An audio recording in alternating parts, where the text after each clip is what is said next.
Assalamualaikum warahmatullahi wabarakatuh. Selamat datang kawan-kawan semuanya di channel Riam Biru. Terima kasih banyak untuk kawan-kawan semua yang salah ngobrol horor. Astagfirullahaladzim. Selamat datang. Dirimu nggak ngingetin. Lagi benerin. Oh sorry ya. Di channel ngobrol horor. Soalnya tadi baru tag yang Riam Biru jadi ke bawah. Seperti biasa ada kami berdua, ada Biru di sini, ada Bro Ayung di sana, dan Bro Ayung nanti yang akan berbagi kisahnya ke kawan-kawan semuanya. Nggak apa-apa salah sedikit nambah durasi Bro Ayung. Monggo waktu dan tempat dipersilakan Bro Ayung. Baik, terima kasih Mas Biru atas kesempatannya. Lagi-lagi ada kita di ngopor berdua. Kita akan ngobrolin yang horor-horor ya, Pi ya. Betul. Langsung ke cerita saja. Langsung Pi. ke cerita, ada cerita apa hari ini Bro Ini Ayung? ada cerita dari Mas Ferry di Ambarawa. Ambarawa, Jawa Tengah ya? Ambarawa, Jawa Tengah, Semarang ke selatan. Iya, Semarang ke selatan. Jadi mengisahkan sebuah peristiwa horor yang dialami Mas Ferry sekitar 10 tahun yang lalu, 2015 mungkin ya. 2015. Jadi beliau waktu itu, saya Mas baru ya awal-awal kuliah, lagi sibuk-sibuknya jadi warga baru lah, seperti itu. Cuman memang lagi sedih, lagi berduka sedikit lah, soalnya orang tua hubungannya lagi nggak bagus di rumah. Bahkan bapaknya udah berapa bulan nggak pulang. Ya, kadang-kadang hubungan orang tua sulit dimengerti sama bocah begitu ya. Kayaknya baik-baik saja kok, saling nyakiti, saling ngejauhi. Padahal kayak Mas Ferry juga tahunya bapak tuh sayang sama ibu sayang sama bapak. Kenapa harus bertengkar, harus pisah rumah, bapak nggak pulang dan ya macem-macem lah. Jadi ya harapannya pengen banget supaya mereka kumpul lagi, bareng-bareng lagi. Buat apa? Jadi malas kuliah, padahal baru awal masuk. Terus suatu saat saya itu kan yang namanya di kosan ya, mau cari makan buat makan malam. Sore-sore itu mau maghrib jalan keluar, nggak jauh dari kosan. Kemudian ketemu sama tetangga, itu kawannya ibu, kawan SMA, kawan bapak juga. Namanya Pak Sutan, saya panggilnya Om Sutan begitu ya. Bro Ayung, lanjut aja ceritanya. Ini lagi WA Rimbiana dulu. Betul, sehat Rimbiana. Alhamdulillah. Oke. Nah, ini kemudian ketemu nggak sengaja sama tetangga yang namanya Om Sutan. Terus pas udah di dekat inilah warung itu yang geprek ayam geprek atau apa yang lese-lesean itu. Terus, loh Om Sutan, Ferry kamu di sini, kamu kuliah sini? Iya Om. Oh, Om kok ada di sini? Itu masih satu kota atau luar kota? Iya, di luar kota, di Semarang. Oh, di Semarang. Semarang, tempat kuliahnya sana. Terus ngobrol sedikit di sana kan. Terus ditanyain, Om, kok mukanya kayak lagi ini ada banyak masalah begitu kan? Lagi suntuk gitu ya? Lagi suntuk, lagi ada yang dipikirin. Udah ngobrol dulu Om sini sambil nungguin pesanan, kan ngantri juga. Om mau pesan apa? Enggak, saya udah makan, katanya seperti itu. Kemudian ngobrol di sini.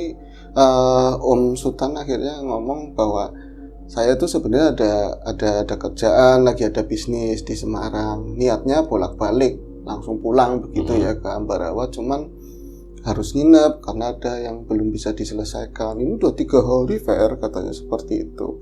Oh gitu ya Om. Oh iya, mumpung ketemu kamu di sini. Maaf banget.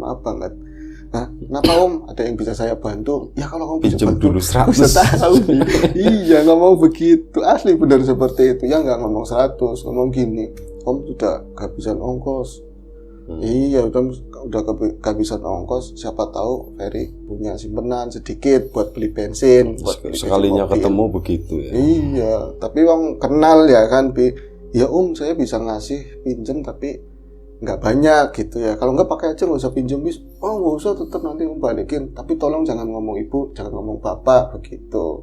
Nah terus dia ngasih tahu kabar kemarin sih ibu sering ibunya Ferry telepon belakangan katanya bapak mulai sering ke rumah lagi, mulai pulang. Nah itu si Om Sultan ngasih tahu, iya bapakmu udah pulang, seneng ngeliatin orang tuamu udah mulai rukun lagi.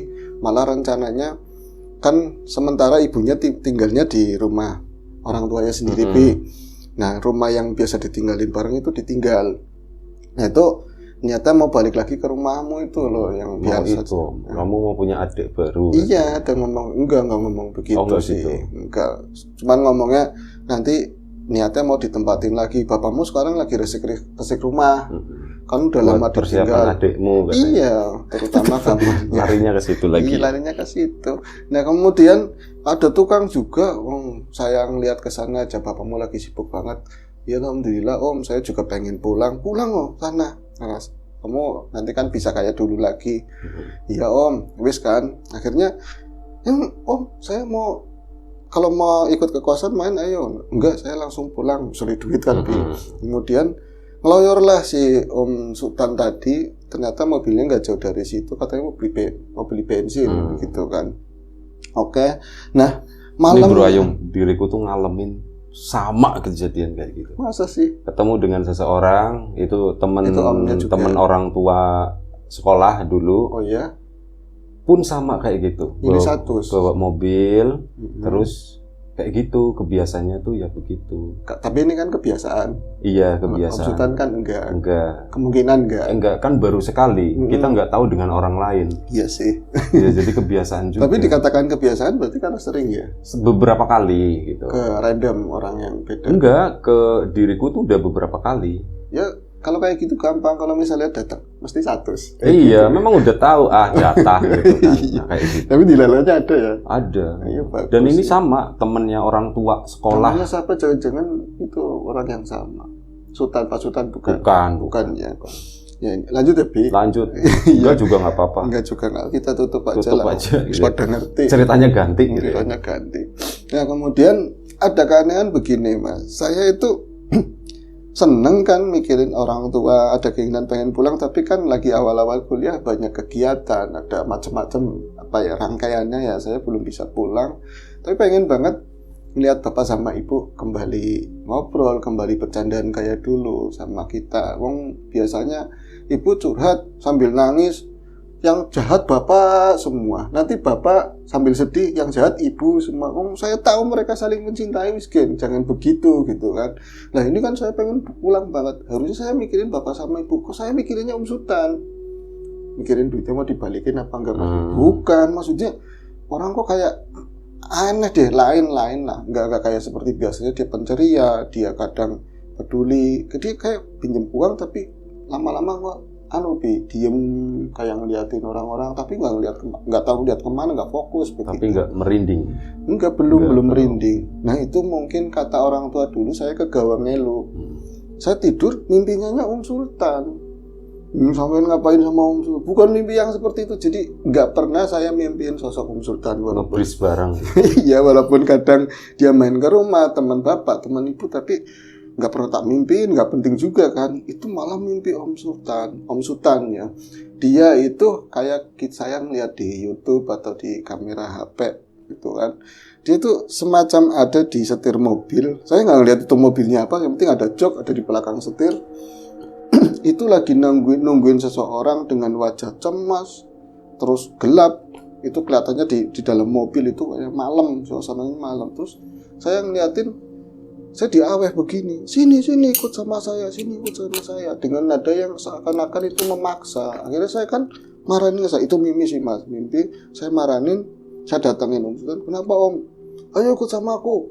Saya nggak mau Mas. Nah dari tadi pas saya liatin, itu kirain di sini tuh rambut apa lucu-lucuan kayak semacam pakai ikat begitu ya. Pas udah deket, saya kaget langsung mundur. Di mimpi itu saya mundur karena apa? Di sini tuh ternyata ular. Ada ular mungkin sebesar ya berapa jari itu ngelipet, dan di sini itu Susana. Iya mirip, cuma hari itu kan di depan. Mirip itu kayak di samping depan kuping tuh ngelakar ke sini. Itu nggak dilempengin kali. Iya, lupa nggak di sini. Kurang pas posisinya.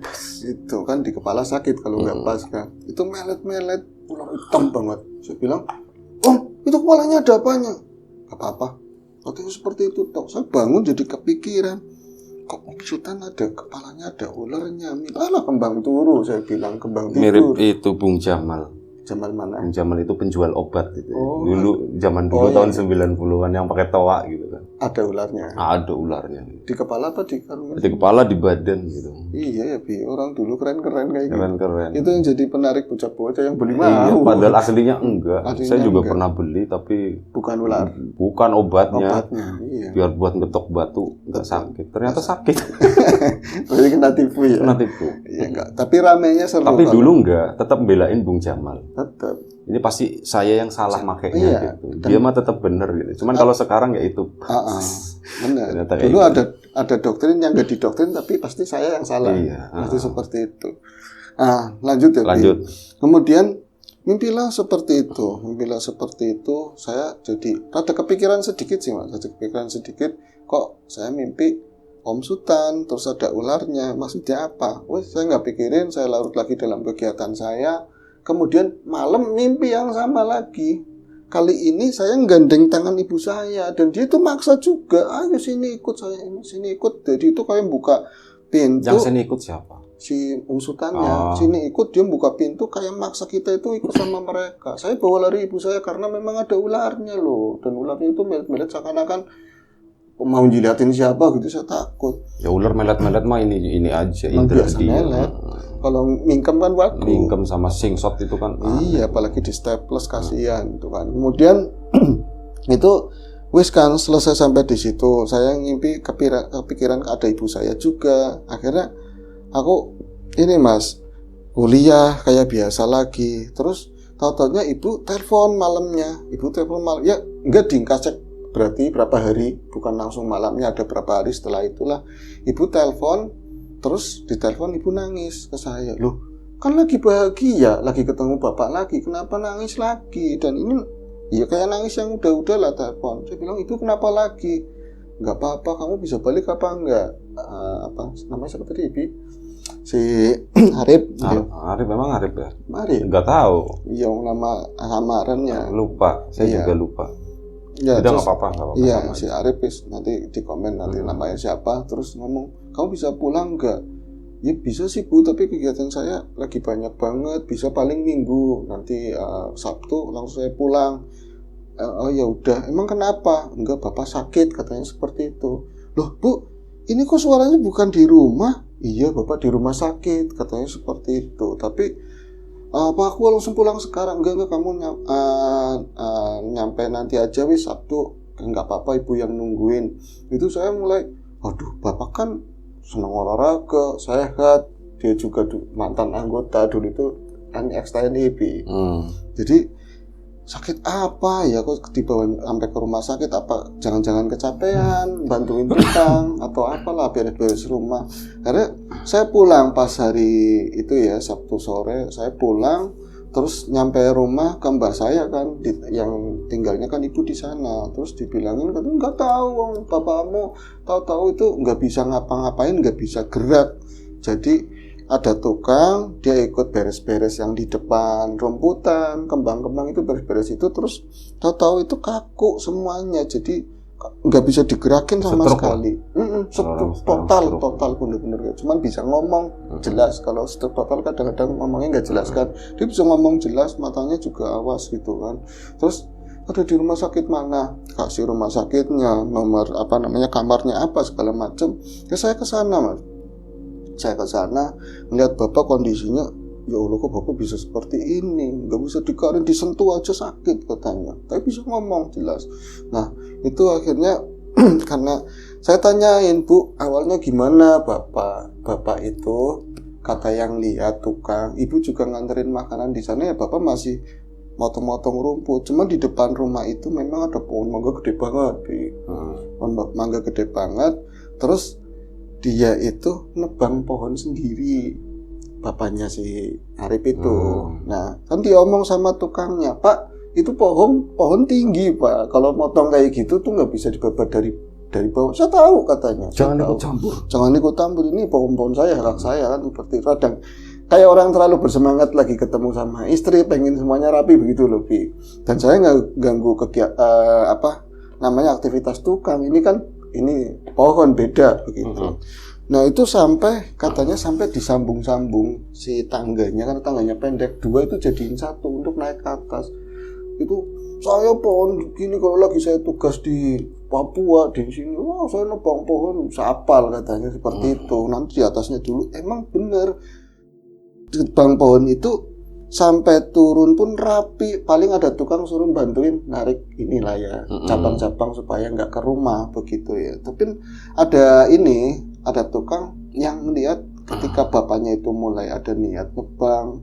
Nah itu pakai golok apa gergaji? Enggak, dia beli sensor yang kecil, chainsaw ya namanya itu, chainsaw yang kecil. Terus kata tukang, ibunya cerita ada tukang satu ngomong, lagi bapak itu mau nebang-nebang ya, lagi manjat, itu ada bocah kecil di luar pagar dua. Bocah kecil di luar pagar dua kayak ngeliatin aja dengan tatapan yang sedih banget. Terus ditanyain, kamu anaknya siapa? Diem aja, cuman ngeliatin gitu. Ya sebut saja namanya Pak Andi lah ya, ngeliatin Pak Andi aja. Terus kamu mau jajan? Tukang kan kalau lagi liren istirahat kan jajan banyak. Mau ini? Katanya begini, nggak mau. Mau minum es panas kan Be? Ini ada es, mau es. Anak kecil biasanya esnya cepat banget. Itu nggak ngomong, nggak apa. Bocah berdua itu laki-laki semua. Terus kumel, kusut lah. Jadi dia kayak sedih banget ngeliatin ke atas.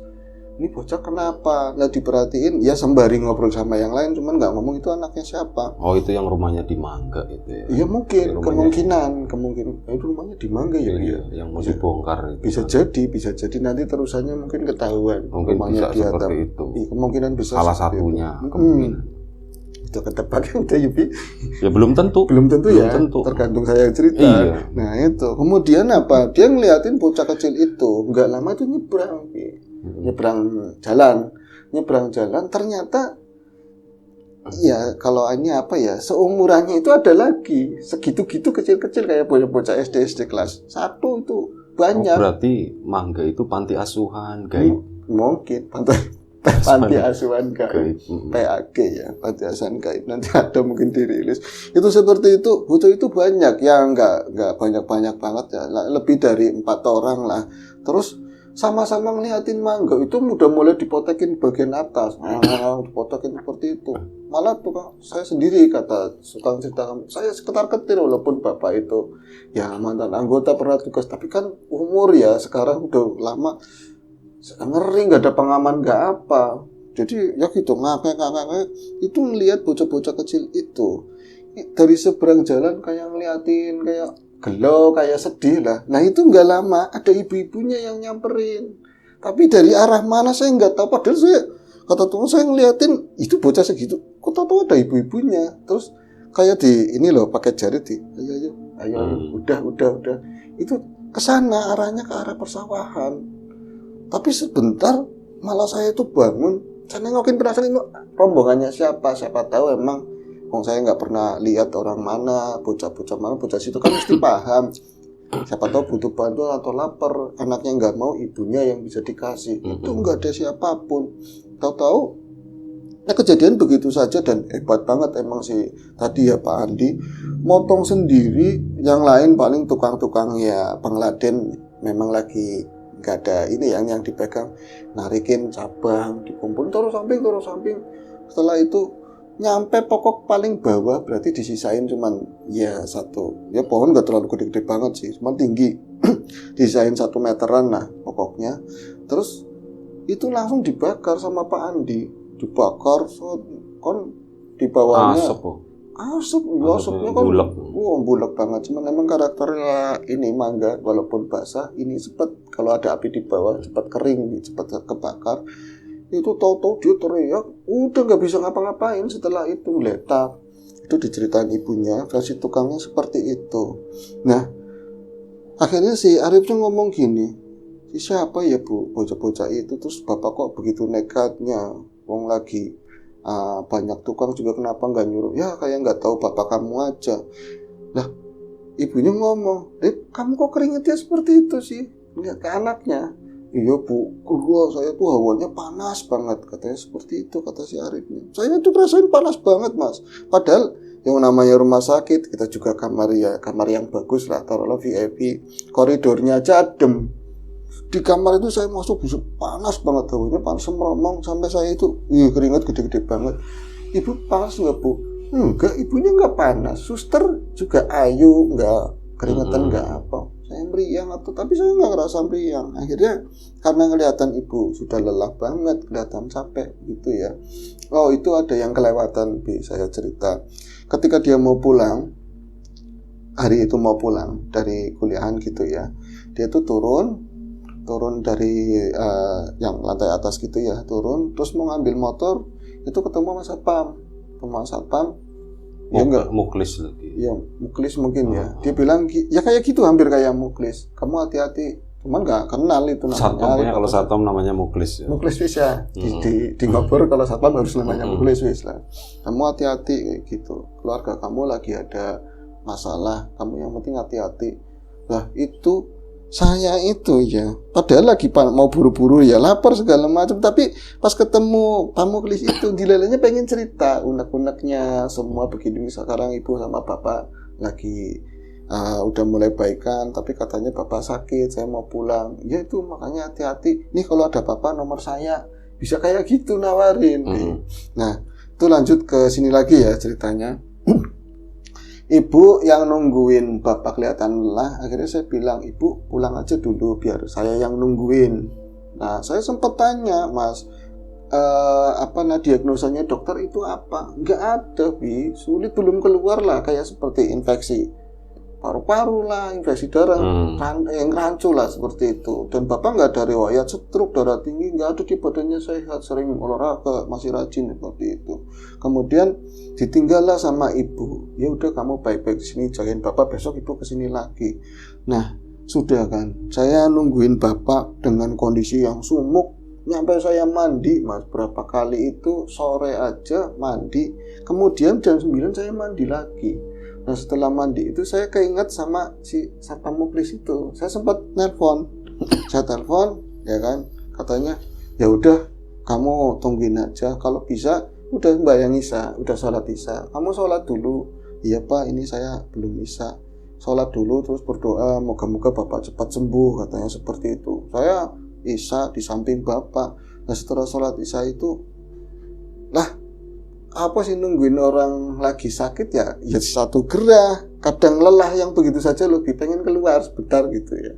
Jadi saya keluar sebentar, pas saya mau masuk lagi, oh ya udah cukup lama lah, nanti bapak takutnya siuman, dia kan tidur.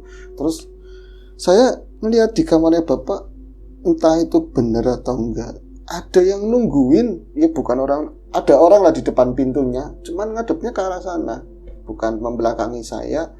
Cuman di rumah sakit itu dengan seragamnya satpam di rumah sakit pun nggak begitu. Dia tuh kayak orang black metal, hitam semuanya loh, hitam, rambutnya gondrong. Apa temennya bapak ada yang model kayak gitu? Apa pasutan nggak, rambutnya nggak gondrong? Siapa ya? Loh kok nyeker Bi? Kayak dirimu tuh. Mirip diri. Iya, saya kalau ke sawah ya gondrong, ya nyeker. Aduh lagi pilek ya umbelan, ya wis komplit lah. Lengkap penderitaan. Pokoknya di sawah nggak enak lah. Saya ngeliat kayak gitu, Mas. Jadi ada orang madan nyender loh, kayak ini nyender gitu. Berdiri tapi nyender. Mungkin ngerokok atau apalah ya. Tapi dari belakang, orang siapa di depan pintu? Kalau di temboknya mending. Pintunya kan yo bukan pintu yang keras biasanya kan, Bi. Loh, orang didorong begini ngebuka. Iya didorong, harusnya kebuka, wong nggak dikunci dari dalam. Kenapa senderan begitu?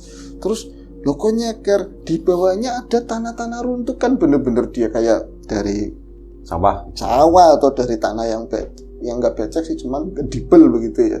Ini orang itu siapa? Sampai saya dekat, saya mau tegur, Om, saya mau bilang begitu. Om siapa? Ngasal, orang laki-laki walaupun gondrong. Om, dia itu langsung nengoknya sedikit, tapi tetap ketutupan rambut. Itu langsung cap. Yang namanya orang harusnya nggak jalan begitu. Dia itu kayak satu langkah jauh, belokan, ruang apa, belok. Saya kejar ke sana. Ini siapa gitu kan? Walaupun saya di dalam nalar saya itu kayaknya bukan orang. Saya ngeliat ke sana, nggak ada, sepi banget. Otomatis saya khawatir kan ke bapak. Saya buka pintu, terus yang saya lihat bapak itu lagi kejang-kejang lah, tapi dia itu nggak ada omongan apapun, cuman matanya yang mendelik-mendelik. Tapi saya lihat itu benang, yang namanya benang merah banyak banget, benang nyala. Tapi bapak itu tadi kan diselimutin, selimutnya udah kesingkap, pakai celana dalam, badan full kelihatan semuanya. Jadi setiap kayak sambungan tulang itu ada ikatan simpul yang saling terhubung. Dulu mungkin ada lotre yang didudut begini lebih. Ya. Semacam itu, dan ujungnya itu sampai satu itu ke bawah ke lantai itu jelas warnanya itu merah. Entah nyala atau enggak lah, semacam kayak gitu Mas, tapi bukan benang, macam kayak cahaya begitu ya, itu namanya kayak gitu ya, antara nyata apa enggak, tapi bapak seperti itu. Saya bilang, bapak kenapa? Saya sentuh gini, tambah sumuk banget. Nah saya belum keinget sama Satpam Muklis, saya langsung ngurutin ini, ujungnya ini kok ke pintu lagi, ke pintu keluar itu. Lalu saya ngurutin, itu di luar nalar pos sampai jauh panjang. Itu kalau rumah sakit kadang-kadang ruang apa di depannya ada semacam tamannya gitu. Itu rumah sakit pemerintah biasanya. Iya biasanya. Rumah sakit daerah. Lega-lega lah ya. Rumah sakit modern itu udah tingkat-tingkat. Nggak bisa ngapa-ngapain, nggak bisa colong-colongan udut. Nggak bisa ngudut. Iya. Nah itu kemudian saya ngeliat ternyata tali itu ujungnya sama orang itu. Iya, sama black metal itu. Sama black metal itu dipegang, dan dia itu udah wujudnya bukan kayak tadi hitam tok, tapi di seluruh badan itu memerah. Begitu memerah semuanya, dia nggak nengok ke arah saya marah, bener-bener saya marah. Mau lihat mulut nggak bisa. Di situ orang banyak, dan kayak saya aktivitas saya mau ngomong, itu nggak ganggu siapapun, kayak mereka itu nggak respon ke saya. Terus saya itu ada doa di dalam hati, ya Allah jangan begitu. Dia itu cuma nengok ke arah saya itu, muka merah semuanya, dan di sini satu monitor. Megalomen ternyata, sampai megalomen, iya katanya begitu. Saya kalau botak Ultraman jadi. Tapi Ultraman kalau baterainya bisa kalah. Iya. Lowbat itu baterainya tuh cepet lowbat itu. Kalau fast charging mending ya. Nah kemudian saya ngomong seperti itu, dia itu nggak melepaskan sih, tapi menjauh, dan ini kayak ngulur jadi satu benang satu, dan seret benangnya ucul ikut sama makhluk itulah ya. Terus saya nengok ke sekeliling, ya ada bocah orang yang nungguin tadi ngerokok umpet-umpetan. Mas saya pengen ditanyain loh, sampai ngapain atau apa? Mereka, Mas nungguin siapa malah ngomong seperti itu loh. Saya tadi ada orang di situ. Enggak, sampean kayak orang bingung. Dilihatin, diomongin seperti itu. Aku langsung balik lagi ke bapak. Wah, pas di dalam kamar itu mungkin kayak cerita ibu dari situ. Bocah kecil banyak banget di dalam ruangan, tapi nggak ada mukanya, nggak jelas. Pokoknya kecil itu hampir bapak itu nggak kelihatan sama bocah-bocah kecil itu. Saya keluar lagi, telepon sama si Muklis, ya kan, sama si Muklis, Satpam. Pak, saya ngalamin kejadian kayak gini. Saya langsung OTW, katanya seperti saya langsung OTW. Itu urusannya sama pohon. Saya karena pemuda marah emosi, saya langsung pulang. Saya ngomong, itu kebenaran ada yang namanya orang kampung ya, tetangga mau nengokin, itu reg papasan sama saya. Terus ngomong, lu mah mana? Saya mau beli aqua, air minuman aqua semua, beli aqua. Sebentar Bu, nanti saya balik lagi. Padahal saya langsung pulang. Saya ke pohon mangga sana ngeliatin. Ada apa Mas di sana rame? Gak ada apa-apa Mas tadinya. Lah, pas saya di sini saya ngomel-ngomel, caranya jangan begini. Mungkin tak hubungan sama itu, caranya jangan begini. Kalau kalian gak terima, jangan bapak saya begitu. Kalau bapak saya minta maaf sebagai anak. Lah, mau tadinya gak ada apa-apa, di luar pagar ternyata itu yang kayak kata ibu dari cerita tukang, bocah kecil banyak banget, dan hitam, gondrong-gondrong semua tahu-tahunya. Nah itu mereka kayak onggong-onggong mau ke saya, nembus begitu saja, kayak saya itu mau disakiti lah. Tahu-tahu ada Muklis itu datang.